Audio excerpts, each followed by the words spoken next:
Merci. Merci. La parole est à Adrien Morenas. Merci Madame la Présidente, Monsieur le Ministre. La France doit faire face à de nombreux enjeux. Climatiques tout d'abord, car notre pays doit affronter l'alternance de périodes sèches de plus en plus longues et des épisodes pluvieux courts mais souvent violents.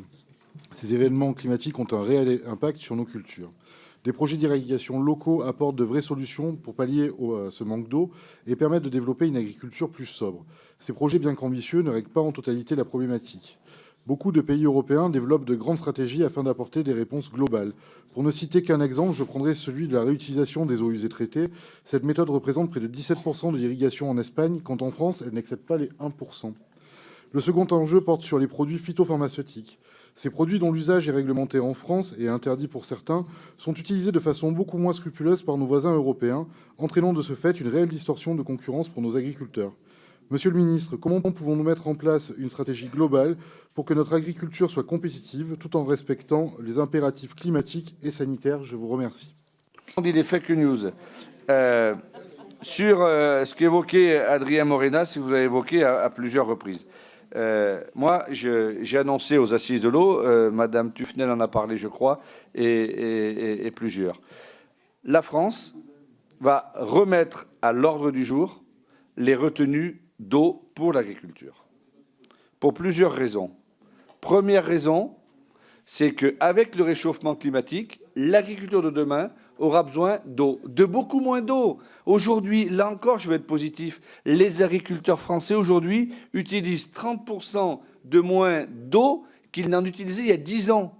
Moins 30% de consommation d'eau pour l'agriculture française qu'il y a 10 ans. Donc c'est extraordinaire. Mais je veux redire ici devant votre commission ce que j'ai eu l'occasion de dire devant vos collègues de la commission des affaires économiques. On ne peut pas pendant 6 mois regarder l'eau tomber du ciel et pendant les 6 autres mois en chercher et payer 200, 300 millions d'aides sécheresse. Donc il faut trouver une solution. Donc il est hors de question de faire des grands barrages, il est hors de question de faire tout cela. Mais nous lançons, et je l'ai annoncé aux Assises de l'eau, à l'ouverture des Assises de l'eau, la réflexion de mettre en place de retenues collinaires qui vont servir à l'agriculture à condition que ce soit intégré dans des plans territoriaux, que ce soit en accord avec les élus locaux, les associations, les départements, les intercos lorsqu'il y en a, les agglos, lorsqu'il y en a des intercos, il y en a de partout, mais c'est indispensable à faire. Et qu'on ne me la fasse pas à l'envers, qu'on ne me raconte pas que je veux empêcher les Français d'avoir de l'eau potable à leur robinet à volonté, etc. Non, ce n'est pas ça le sujet. Mais nous devons y aller. C'est l'intérêt de notre agriculture. Si nous voulons garder notre indépendance agricole et alimentaire, alors il faut un peu d'eau pour l'agriculture. Mais on ne va pas faire des conflits d'usage.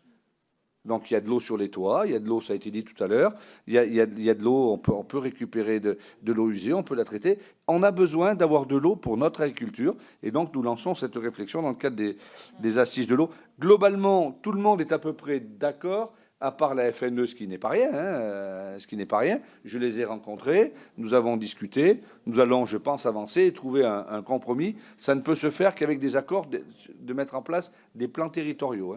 C'est pas, je ne vais pas parler du Lot-et-Garonne, mais enfin... Et non, mais absolument, mais ça, il n'y a pas de problème, j'essaye de répondre le plus vite possible. Sur les phytos, vous avez été plusieurs à en parler, je me suis déjà beaucoup exprimé là-dessus. Je pense que nous devons trouver des méthodes alternatives. Le biocontrôle n'est pas assez développé dans notre pays. Il y a beaucoup de travail qui est fait et nous devons avancer dans cette direction. Mais je le redis, on parle beaucoup du glyphosate et c'est important. C'est devenu un sujet symbolique. Mais la dépendance aux produits phytopharmaceutiques est, à mon avis, tout aussi prioritaire. Et là, il faut avancer. La France sera leader en Europe. Moins 25% en 2020, moins 50% en 2025. Eh bien, pour y arriver, il va falloir qu'on accélère. Parce que pour répondre à la question de Bertrand Pancher tout à l'heure, on a pris un peu de retard. Tous. Et ce n'est pas de la faute des gouvernements qui se sont succédés. Ce n'est pas de la faute du monde agricole. On a pris tous du retard.